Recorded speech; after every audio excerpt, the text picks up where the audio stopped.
Hey everyone, welcome to the first ever Esports and Gaming Week hosted by Serial Marketers. We're bringing together brands, agencies, gamers, publishers, tech companies, all these folks that don't often wind up in the same room together, virtual or otherwise, to showcase the scale, the opportunity, and the innovation happening in this sector. I'm David Berkowitz, the founder of Serial Marketers, and I've been doing this in conjunction with Zach Rosga and the team at Thies, which launched the world's live streaming ad network at the end of 2020. The Thies ad network already has 1 billion weekly impressions available, where brands have an easy, always-on way to connect with the coveted esports and gaming audience. Today's panel is just event one of the week. Tomorrow we've got office hours, and make sure you grab a slot through the Upstream app. We'll finish on Thursday with a fantastic event where I get to moderate a chat with a couple executives from the Queen's Gaming Group, and we'll talk about the whole women in gaming sector. So it's going to be really fun. I'm going to hand this over to this incredible panel that I've been so excited to work with to bring this to you. Thanks everyone for being here, and yeah, let's have a lot of fun this week. I know I'm going to learn a ton. Thank you so much, David. Hi, everybody. My name is Lori H. Schwartz. I'm the CEO and founder of Storytech, and we look a lot at the media, content, and tech space and help people navigate. And I am so excited to be moderating this fantastic conversation today with Ryan, Lori, and Zachary. So I'm going to do a speed round of introductions with these guys, and then we're going to talk to each of them about the world that they occupy, each representing sort of a piece of this puzzle as we really dig into showcasing the scale and the opportunity in the gaming space for marketers. So let's start with you, Ryan, because you're on my Brady Bunch left. Sure. So yeah, hi everyone. I am Ryan Miller. I'm a partnerships manager at the IPG Media Lab, and we are the innovation consultancy that's embedded within IPG Media Brands, which is the holding company for the Interpublic Group. So I know that's a 6 degrees of separation intro, but glad to be here and happy to be chatting with all of y'all. Fantastic. And Lori, tell us about you. Sure. Hi, Ryan. I am the co-creator and executive producer of the upcoming show Game Master, hosted by Will Wheaton. And we are a show about the love of gaming and the competition around all kinds of gaming. Think American Idol meets Big Brother, but for gamers. We film starting this spring, and it'll be on the air in summer, actually. Oh my God, such a geeky, delightful thing. And Zachary, let's hear from you. Yeah, thanks, guys. I'm Zachary Rosga. I'm the founder and CEO of the consumer engagement company. We go shorthand by Thies. And I made my way into esports and gaming, I think, like a lot of people probably watching this show, because of COVID. We as a company were doing a lot of work in traditional sports prior to COVID in IRL activations. And obviously those kind of went up in a poof about this time last year, which is kind of ironic. And I'm glad that in some ways, I'm glad that I made my way to the esports and gaming world, because it's kind of blown my mind just how big and transformational it really is. And I feel like we're just really at the beginning of what is going to be a really, unique and expansive paradigm shift in technology. So I'm really happy to, have Ryan and Lori, who I both know very well. I guess that would be Lori squared, in this panel. And yeah, really excited to talk today.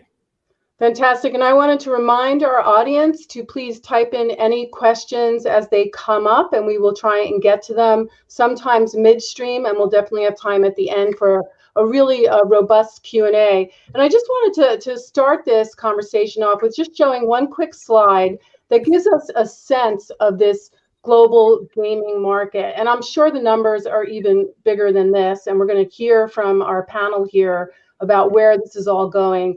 But that's 77 billion mobile, 36 billion PC, 45 console, and then we have all sorts of other divisions in this. And what we're going to really do is start with Lori, and I want to jump, Lori, into really hearing from you about what this space is, because I think a lot of us get confused about gaming, casual gaming, mobile gaming, esports. There's so much chatter about esports. Can you help set the stage for us? What's going on here? Sure. And I get accused upon occasion of not being a huge esports fan, and this is what I'll say. I think esports is fantastic, but I think you have to be realistic and acknowledge that esports is not everything gaming. Gaming is much bigger world than esports. In fact, gaming is more than 70% of the American population. Between consoles and PC and gaming on our mobile, more than 64% of people over the age of 35 game. And under that, it's over 70%. So gaming is part of who we are. It's a cultural conversation. It is as identifiable to us as going to the movies or listening to music. Gaming is really part of our cultural DNA. And so I think that people need to start thinking about gaming as being a very diverse, very large audience that touches in people's lives in many different ways. We play games as commonly as we own cell phones. We're gamers. And when you talk about that too, because I definitely play some games on a console that we have, but then I do have that stereotype of that teenage boy, in the Sure. lower basement of his house, never leaving. And then I've had the opportunity to interview some of these esports folks that you talk about, who are basically buying homes for their parents and who have major sponsorship engagements. So maybe also just help us understand, where that's all lying, like how people are engaging. Sure. Streamers and influencers around the world of gaming are incredibly prevalent, and they range from people who have 10 followers to people who have 10 million, and many more followers and engagements and brands and partnerships. But the reality is, it is the core conversations that they're having that cross gaming as a living, gaming in a career, the kind of thing that, I'm straight up Gen X, and my parents would have told me that you can't make a living doing that, and stuff. And I'm looking at my kids going, have you thought about going into gaming? And, and because the reality is it has changed so much, and how we identify that. But the vast majority of the jobs around gaming aren't in the streaming side. They're in the development, they're in the creation, they're in the working on that side. That's where the jobs in gaming are.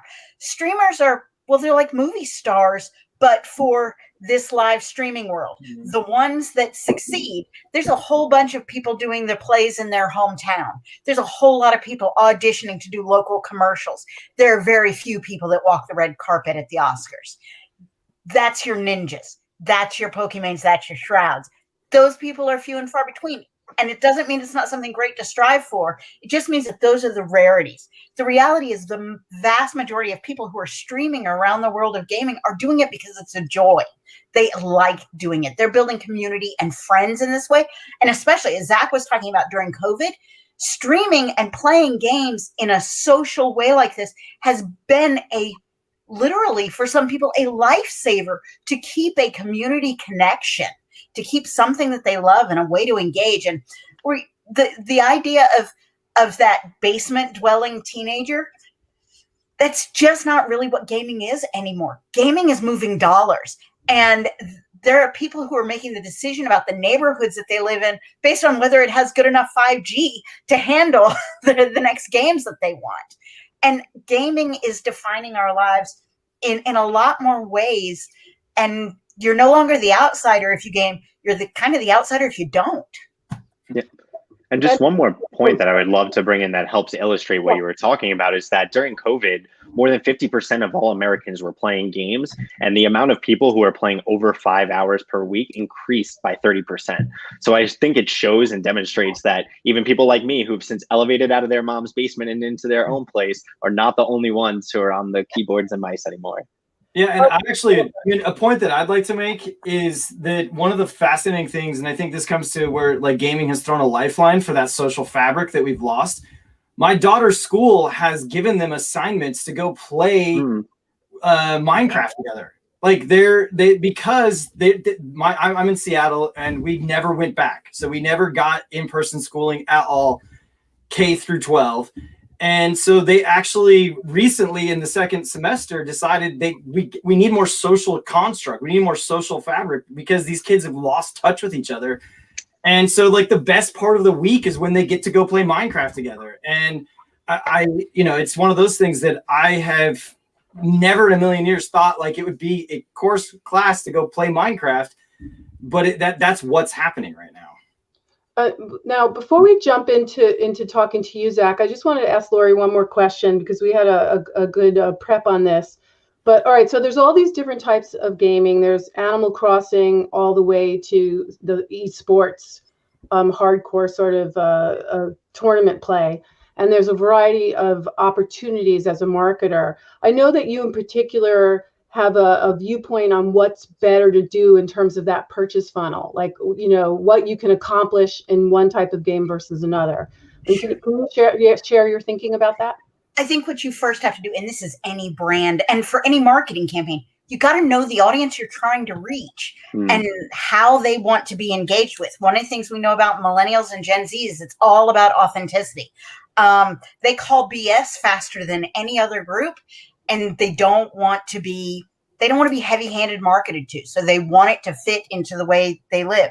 So if you want to talk to esports fans, especially if you're an endemic brand and you absolutely want to talk to people like that, knowing how you want to engage with them matters. If you are trying just to reach the millennial and Gen Z demographic, but using gaming as the way to do it, talking to some streamers is the way to go. Talking to events around gaming and tournaments, talking to something like the show that we're doing, Game Master, is a way to do it. There are a lot of ways, and it's really about knowing your brand and the audience you want to reach and the realities of numbers, because that's one thing I think a lot of us can agree on. Some of the folks in the world tend to tell you this big, giant number, and then you realize, well, that's actually broken down around the world, and that's actually broken down, over 127,000 streamers live at one point kind of thing. When you look at the numbers and the aggregate, it kind of gets overwhelming. So work with somebody who can help you focus down and talk to the audience you want to. Zachary's company, I know Thies, we're using them with Game Master because I believe in the way that they're engaging an audience around gaming. Very honestly, they know how to reach those audiences specifically, because he's doing something that targets specifically. Talk to people about targeting specifically how you want to. Don't just go, I have to be in the gaming space and throw money at it. You'll be disappointed. That's a great intro to popping over to Zachary now to talk to us about how do we then play in this space. And I know one of the things Lori had said to me earlier was, if you really want to do engagement, there may be more opportunities in casual. If you really want to do branding, it may be better to choose esports. But I don't know anything about this. So Zachary, how do we move through this? Yeah, I much appreciate it. I think that's a good segue because, gaming has become this catch-all term that is really, it's hard because it's hard to apply what it actually is to it. So esports is a subset of gaming. The way I see esports is it's competitive play against one another in a tournament type atmosphere. That's what esports is. And then gaming is this much bigger, broader space above it. And now you're seeing a lot of sort of non-gaming activities start to take place inside of quote unquote gaming environments. And I think what we're going to see very quickly, probably in 2021, definitely in 2022, is this notion that gaming is actually going to be this technology paradigm shift for us. And that what happens right now disparately through different parts of your internet life, whether it's your social, whether it's your banking or your entertainment. Yeah, exactly. So is going to take place inside of a quote unquote game. So, the first place I think we saw this was last year when we had the Travis Scott concert inside of Fortnite. And so there just really isn't, I think, a great terminology yet to understand that this is like us moving from the internet into the other term we hear is metaverse, where a lot of these things are taking place. And, before I really started getting involved in this space, I kind of just didn't really think about it. I didn't really, want to pay attention to it. But now that I'm actively in it, I see that this is exactly where we're going. But the one thing that I think is a challenge from a brand perspective, you know, talking to Ryan at IPG and talking to leaders on the agency side, also on the brand side, is it can feel really overwhelming. And it's like, okay, so my kid plays this game and I like think I need to be in that game because I want to try to get to people like them. But then I also heard we can't be around first person shooter. And then I heard somebody just blew $10 million with, you know, that top tier celebrity streamer. And so what needs to happen, and this is what my company is sorting out, is there have to be several separate entry points into the space.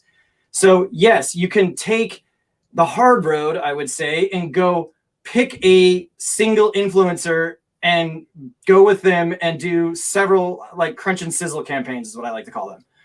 Or you can get involved in in-game advertising placements.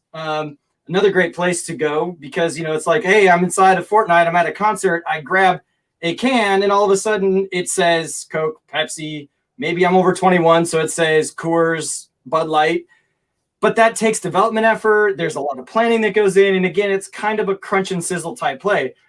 What is needed and what we're bringing to this is that entry level, always on, easy to deploy, quick to change advertising. I like to call it the meat and potatoes. So if you're having that crunch and sizzle, you also want to have the meat and potatoes. Because if you're not a brand, if you're a brand and you're not in gaming, and I don't want to call it esports because I think, like I said, esports is a subset of that. You need to be because you're behind. And if you're, if you're not even planning, then you're even further behind. And so it's because it's not momentary. This is not just happening now. This is, as I said, transformational, and a lot of activities that we currently do right now. The next generation, it's disparately, so social, banking, e-com, et cetera, are going to happen in a singular environment. I think there's going to be a lot of acquisitions. There's going to be a lot of mergers towards that ultimate goal. And I don't know if there's going to be one metaverse. I don't know if there's going to be multiple metaverse. That part, I think Ryan probably has a better understanding than I do. But I think the point is, this is not a fad.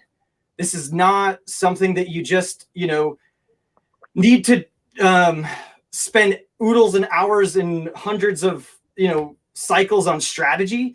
You just got to get started. I mean, I think that's really the point that I kind of want to pass across is it's going to change. I mean, by the time we get 6 months from now, the next really awesome hot thing is going to happen. But if you're not in, you're not in. So you got to just start to get in. And one of the things maybe you could also share with folks is, this is always a challenge. I'm a brand. I want to do something, but I don't know where to go or what to do. I'd like to buy a little bit there. I'd like to buy a little bit there.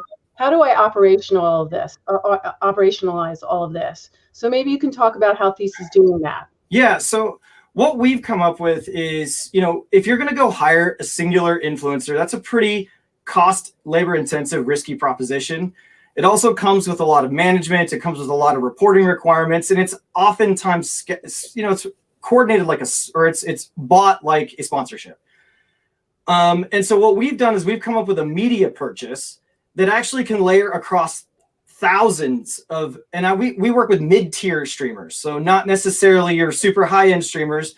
And the idea is that we want to be able to spread that buy across several different streaming types, so that you are, getting in front of, as Glory said, a broader audience. Now, it does come with, constraints. Like right now, esports and gaming are global. There's nothing we can do about it. It's like turning the TV on and turning that TV on in 24 time zones instantaneously with no barriers to entry from anybody from any country.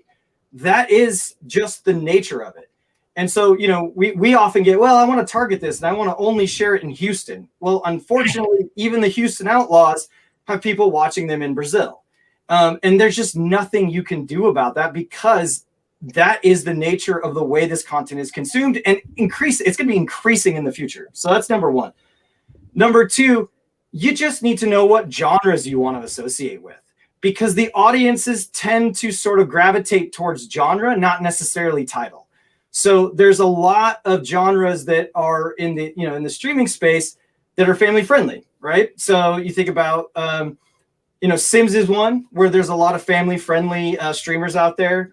Fortnite has fairly good family-friendly type of streamers, and then you've got Call of Duty, and you've got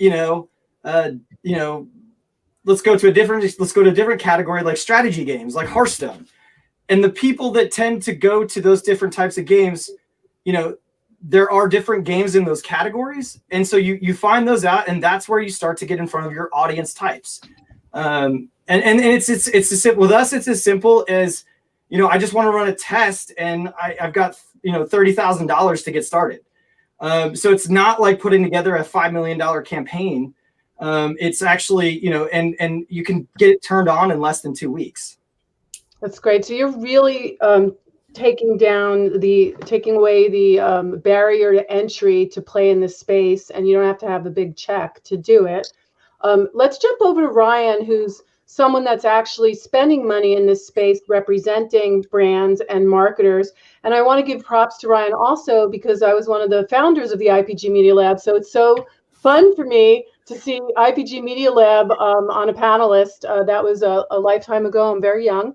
But Ryan, go ahead. Tell us about your background and how you're bringing this to your brands. Yeah, so we at the lab, what we do, as I said prior, is that we're the innovation consultancy. So think about those big words that come out of CES every year, AR, VR, autonomous vehicles, esports, and gaming. Those are the cool solutions that we're diving into to see if we can matchmake between our brands and our clients to solve their business and media challenges. And one of the ways in that we've been talking about now for, it seems like forever, is esports and gaming. And just to kind of keep with that meat and potatoes analogy, publisher level integrations that Zach was talking about, where you can get a bottle of Coke in the game, that's your filet mignon and potatoes au gratin. If you want a burger and fries, like options like these are available for your brand. It's important to recognize that there is a premium in this space right now, because a lot of brands are trying to make their way into it all at the same time. So going through an esports league like the Overwatch League, or through a premium publisher like a Twitch, might be a little bit out of your brand's comfort zone from a spend perspective. So Zach is making a very good point in aggregating these influencers who are more at the up and coming and micro scale, because it gives us an opportunity to advertise to a deduplicated audience. Now, I'll pause there really quickly, because that is like one of the critical components that we are sharing with our clients. If you're working with a Ninja and a Dr. Lupo and a Pokimane, the chances are the same 40,000 people that are tuning into that first one, 30,000, 20,000 of those people are likely still tuning into that other tier one influencer. By kind of spreading the wealth around to these micro and up and coming influencers, you have a big opportunity as a brand, because not only are you able to get in at that lower spend threshold, which is definitely more palatable, but you have the opportunity to grow with that creator and reach an audience that isn't duplicated across all of these genres and titles that Zach was talking about. That's great. And I don't know if you wanted to talk a little bit about what you did with Hershey and Reese's. I know you had some really fun case studies. Yeah, so I think that the Hershey brand has been doing a wonderful job in the esports and gaming space, and they've kind of illustrated how a brand can grow in that channel by operating across a couple of different territories. First thing that we did was work with influencers at that premium level, like Dr. Lupo and Ninja, as part of the Hershey Mashup Bar campaign. What we saw is that while it was tremendously successful, there was ways that we could further drive efficiency and effectiveness across our campaign. So when we looked back and revised our planning for the Reese's Stream team that we put together last year, we did target that micro and up and coming influencer, because we were able to grow, almost 350% year over year in terms of our streaming activity, just by targeting those influencers and kind of making a bet as to who might blow up. And part of that is art, part of that is science, but there's a lot of great people in the space like Lori and Zach who can help you posit a hypothesis that you could go to market and test. Let me take a question from the audience right now.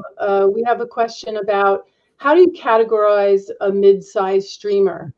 So how are you guys defining these various levels? And then Zach, of course, is going ahead and pricing them, and Ryan, you're helping decide, who you put it in front of. And Lori, it's part of your world as well. How are we categorizing all of these things? So I think the definition is different depending on what perspective you're looking at it. For me, a mid-tier streamer is somewhere in that, 3,000 to 10,000 concurrent viewer range. Someone who's more of a micro influencer would be below that threshold. And then anyone exceeding that 15,000 CCV mark, that's what you would call a tier one. And I'm sure you guys have your own thoughts on that as well. I was actually going to say, if I had to throw a dart at the board, my number would be 5,000. Oh. And then it's kind of it really depends on the engagement of the this is what's interesting, and the difference between, because I often get this, well, what's different between this and Instagram, right? Like, where actually somebody who has 3,000 followers or 3,000 let's just call them followers in a Twitch stream has a longevity and a real engagement with their audience. Whereas in Instagram, it's a momentary blip. It's like 0.2 seconds of brain power. Whereas some of these people are spending 3-4 hours with those influencers. So that's what's really fascinating to me is, like, if you could get somebody to sit with you for 3 hours, like I couldn't get any one of the three of you to sit with me for 3 hours. You guys would be like, Jesus, go away, dude. But that's what's happening. We saw people running for 18 consecutive hours. And so if you have 3,000 followers and you have people sitting with you consistently for 2 hours, that's infinitely more valuable to a brand than an Instagram campaign where you drop in a product placement and it goes out and it disappears moments later.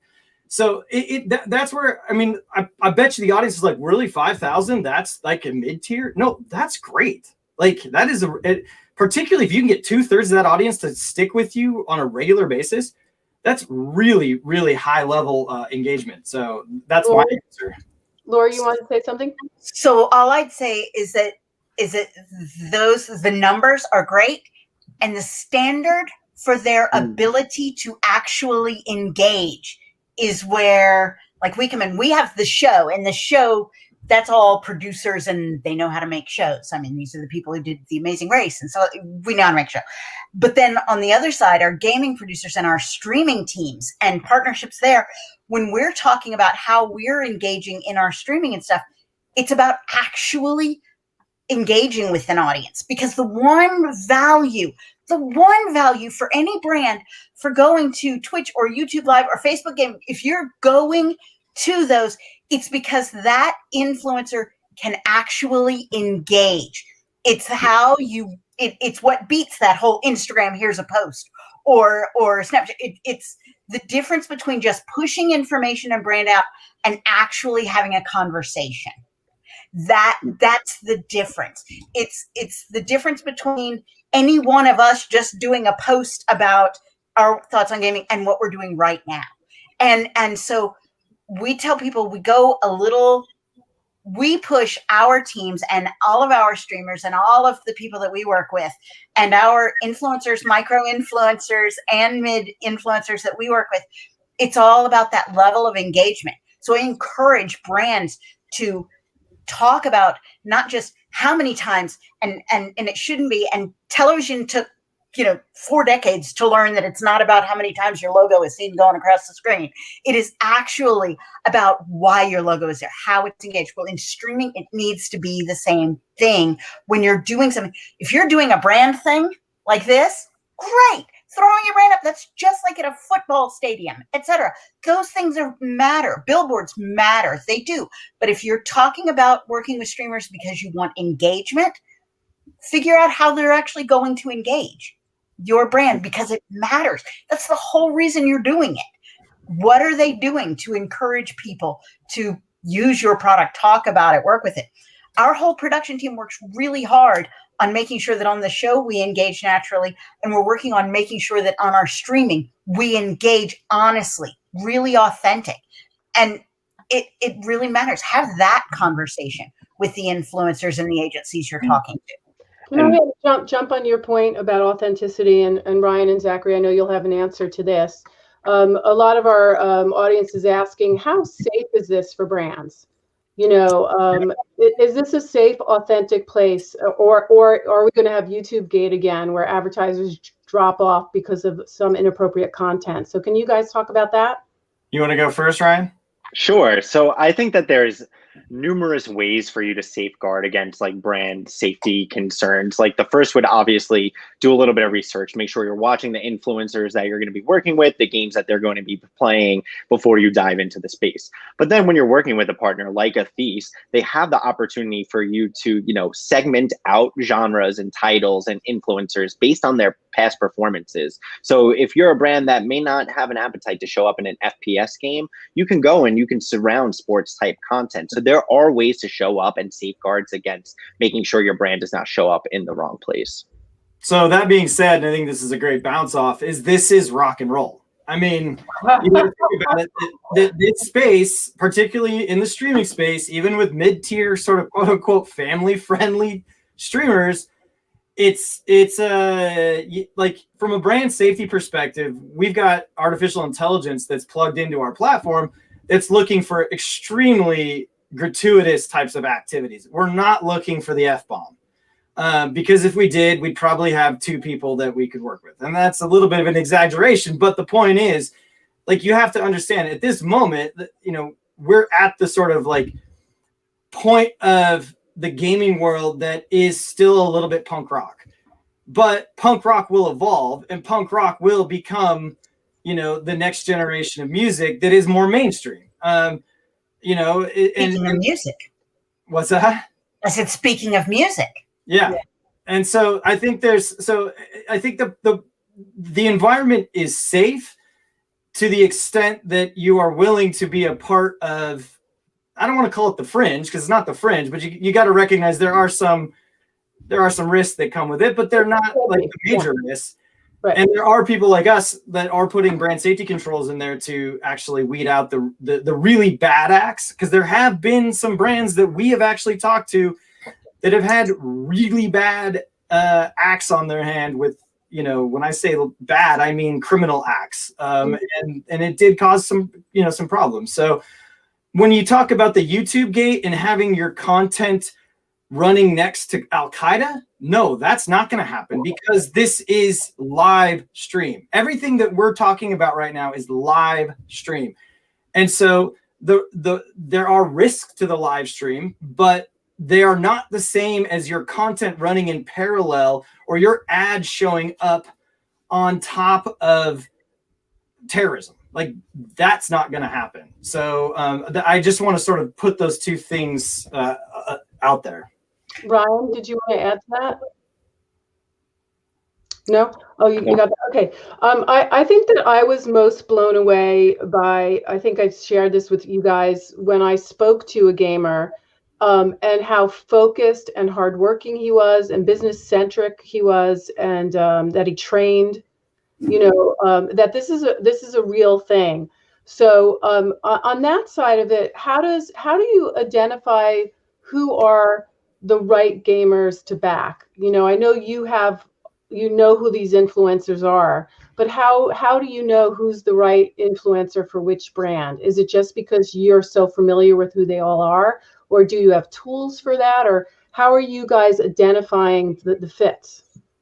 Lori, how would you cast them if they were a known entity for your commercial? Oh, that's okay. it. Okay. For us, when we're looking at the other influencers and stuff, and this is one of the things that Hollywood's been around for a long time, and it's learned how to put in safeguards of its stars. It doesn't always get it right, and some of them go off the deep end and take a movie with them. These things have happened. But out of the vast majority of films and television shows that come out every year, there are very few celebrity scandals attached to those projects. When you think of it that way, it's because Hollywood has done a very good job of training the actors on all the things, how to behave, how to engage with a brand, how to do a press conference, how to do all of these things. As brands and agencies for these influencers, and as the influencers themselves want to take these next steps to get more brand engagement, to do more and become an ambassador for brands, to become a known entity who's growing an audience, etc. themselves, they're going to follow more in those footsteps. I was touching on when Zach brought up talking about how this is the punk rock. It brings up the fact that there's music issues. And while, yes, we are talking about live streaming, I talk every day to brands who are not only interested, though, in the live stream element, but the fact that the vast majority of that now, if they're doing a brand thing, it's being recorded and it shows up, especially if you have a YouTube live stream or something else. It shows up later. People can go back and rewatch your content.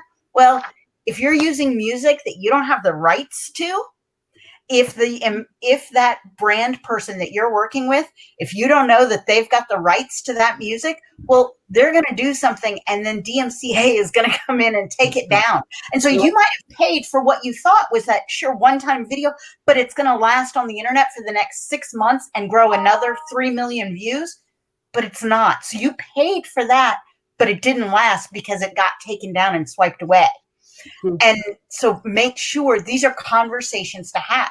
I mean, we hired a composer for the show, for everything Zach is doing with us, and for all of our social media. We bought our own music just so that we don't have to deal with this. I'm not suggesting that brands have to go that far. They could just work with us, but they could also, when doing this, just make sure that that's a question to ask. Hey, where's the music? What's going to be in the background? If this video goes up today, in 30 days, is it going to be gone? Right. That's a great point. And I just want to add and remind the audience that anyone here on this panel, Ryan, Zach, and Lori, are great folks to consult with in their various expertises. So you don't necessarily have to jump in foolhardy on this. Take your time to talk to some experts. Now, we had another question.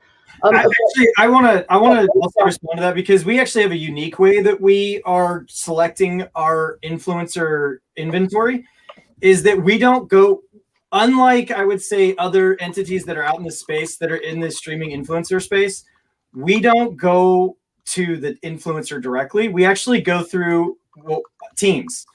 And what's really interesting about that is that this is unique to the gaming space. If you look at influencers in Instagram and TikTok, in Snapchat, they're all free agents, right? Like everybody's a free agent, Twitter, etc. Not in gaming. In the streaming world, you have a streaming collective, whether they're a professional competitive esports team or they are a gaming group, they're together, and there's actually a commercial objective of that gaming group. And that commercial objective is to either return on investment to investors who have put money into it, win tournaments, or just generate income for the people that participate in that gaming group. And so they create this level of peer ownership and peer management that is not really available in other influencer spaces, which is what's so interesting and exciting to us, is that we can get rid of some of that selection process by working with commercial entities that already have the same incentives in line. And I think what's really fascinating about this is I actually see this when we talk about the convergence towards the metaverse, is that I think the notion of a independent single shingle influencer is going to go away. I think if you're going to be an influencer, you're going to have to be associated with something. You're going to be associated with a game master. So you're a part of some production, or you're in some streaming group. I've actually had some conversations with people outside of gaming during COVID that are like, I need to figure out how to get in front of audiences, and both up and coming musicians I've talked to, as well as, and this was the one that was really fun, were comedians. And like, if you're a first year, like starting comedian, what do? You go to open mic nights. Well, there are no open mic nights. They're gone. And so there's been a couple of virtual open mic nights. I think there's at least 3 Twitch channels that I follow that are they're open mic nights. And that's just that. And so, I've started talking to them like, well, can you guys organize yourselves a little bit more like a comedy club, like a virtual comedy club, and like have people sign up to be a part of your team, that we could start to think about bringing you into our inventory? And it's the answer is sort of yes. So I think this notion of the independent influencer, yes, at the very high level, like, the rock star celebrity influencers, they either carry teams, right? Like they have the team and people come with them, or they will be independent because they can. But for the vast majority of the mid-tier, I think that we're talking about, they're going to be a part of some collective. That's just the way that I sense things are going. Ryan, I know you wanted to expand on that virtual worlds idea that Zach just brought up again, and I can bring up this slide one more time just to set the context for this. But talk to us about this. Yeah, I think this like parsing out of all these different tentacles is a really good representation of one of the trends that we were charting during COVID, and is that these digital third places were really coming to fruition. You know, the first place being the home, the second being the office. With COVID and quarantine, we didn't have the opportunity to go to coffee shops and libraries where these third places and we'd come together and congregate. Gaming has enabled people to kind of step into these virtual worlds and create these destinations where you can come together and share in social experiences that transcend like battle royale content in a Fortnite or a Call of Duty. You know, my fiance loved playing Animal Crossing at the beginning of quarantine, and she was inviting all of her friends, you better believe, to come and see our islands and hang out with her there because we weren't hosting people in our small New York City apartment. So that's what's really interesting about the gaming space when we look at that chart, because beyond gaming, we're moving into, you know, social spaces and comedy clubs and music routines. I mean, what we're seeing on Twitch now is a lot of performing artists, when they're in studio, they'll actually crowdsource music ideas. They'll write out there like, hey guys, should I put track A or track B in the chorus, or should I layer on vocal C or vocal D? So there's a lot of opportunity to investigate and explore other types of media on the gaming platforms. And I think what you just said is really important, is that a lot of like, I'm a Gen Xer also, like I kind of at the cusp of millennial, but what I just noticed from my 10-year-old daughter, who I'm seeing as the proxy for the metaverse, she's constantly going to gaming for learning. That's where she's going. Like that's where she's picking up stuff that she wants to apply in her game, in her social life. You know, and like I said, the teachers have now figured out a way to integrate Minecraft as a part of the educational process. And so, like, I think, you know, where we started off this is saying that, you know, gaming is really probably not the right term. It's maybe because it's where it came from, and like where people are congregating or inside of what typically or traditionally was a game. These are now virtual spaces. I mean, I think that's really what it is. And the live stream allows for somebody who's gotten good at it to educate the audience. I mean, when I was a kid, I used to call up Nintendo Power's hotline. Like that was what I got to do when I got stuck on, you know, level 7 in Mario Brothers 2, right? And it was awesome and it was fun at the time. But now I could just go sit and watch somebody actually play it and ask him, what did you just do there? Like, I don't understand that. How did you do that? And so I think, you know, I think that we're in this transition phase where it will be, I mean, I think the musicians are going to explode in live streaming because it's much more fun to collaborate collectively. We have 5 more minutes. So what I thought we could do in the 5 minutes is just do a quick lightning round from the 3 of you of any final points or advice that you want to give to the audience, or tell them to follow something that you've just worked on. And then I believe we're all going to be on LinkedIn after this, on channels. Yeah, after this, we've all got our own separate Zoom rooms set up. I think you're on a team, right, Ryan? Yeah, sorry, guys. Yeah. We all have our own separate rooms. So if anybody wants to come and talk and continue the conversation with us as, you know, individually, that's what we set up. And I think all of us have committed to staying for 30 minutes. So, you know, I'll use this time to sort of just use as my wrap up is, again, I really enjoy working with Ryan. I really enjoy working with Lori. This is, again, really early days, I think, in a transitional phase from 2D internet to 3D internet. I think if you're a brand and you want to just get in, come talk to me. If you're an agency and you need some help on figuring out some advice and strategy, come talk to me. And if you're, you know, a brand that wants to be at the cutting edge, go talk to Lori, because Game Master, I think, is going to be another paradigm breaker where it's going to be a pre-produced and live stream production simultaneously, which I don't think we've ever seen before. And then if you're a big brand, go talk to Ryan because he knows all the answers. That's great, Zach. Thank you. Lori?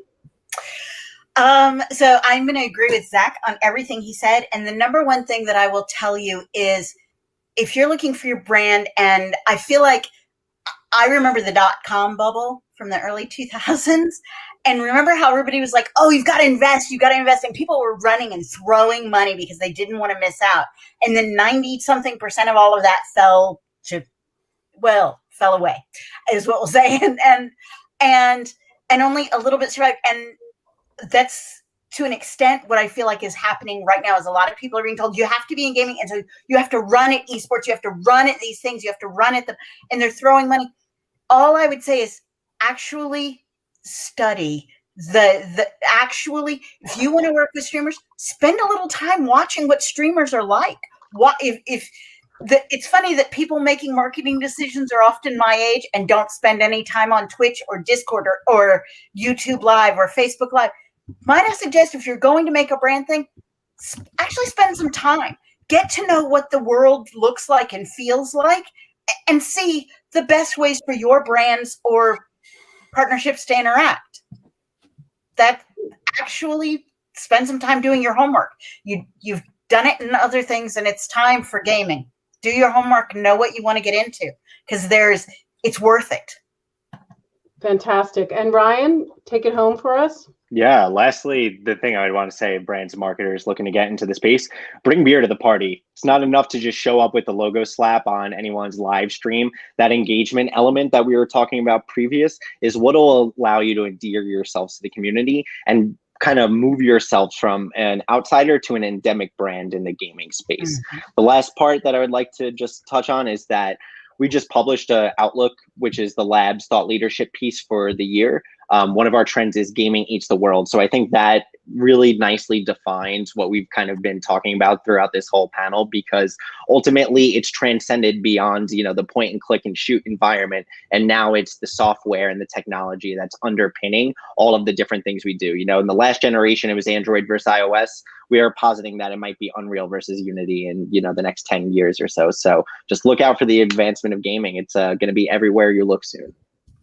Fantastic. Well, thank you all. Just as a reminder, I'm Lori H. Schwartz from Storytech, always available to help guide you through any of these fantastic trends happening in the space. This will be available on demand if you want to share with your colleagues or watch it again. Again, we're also available for hours for talking now on our various Zoom and team links, which are available in LinkedIn. You can follow any of us on LinkedIn and also reach out to David at Serial Marketers. It's been so great to get to talk to all of you fabulous folks and to really dig into this. And one more point from Zach. Yeah, just remember, this is the first event of the week. So for everybody who's out there, we still have tomorrow, which is office hours. In office hours, we have at least 2 teams that you can come talk to if you want to learn about what it means to put a team together. I know we have some tournament operators. And we have several people who are sort of on the brand side in the esports and gaming space. So it's another great place. We're using the Upstream app, so you get to book those 10, I think it's like 5 to 10 minute increments. And so, yeah, and then Thursday, we've got a really awesome another Upstream activity with 2 really up and coming gaming group or gamers, which is Queen's Gaming Group. And I would just let you know that you can book it on the final slide here with the QR code that's going to show up. There you go. Just a final goodbye from all of us, and I'll put back that QR slide, and we'll see you all on LinkedIn and Zoom and all the fabulous places where we can reach you. Thanks, everybody. Thanks for your time today. Thanks, guys. It's been a pleasure.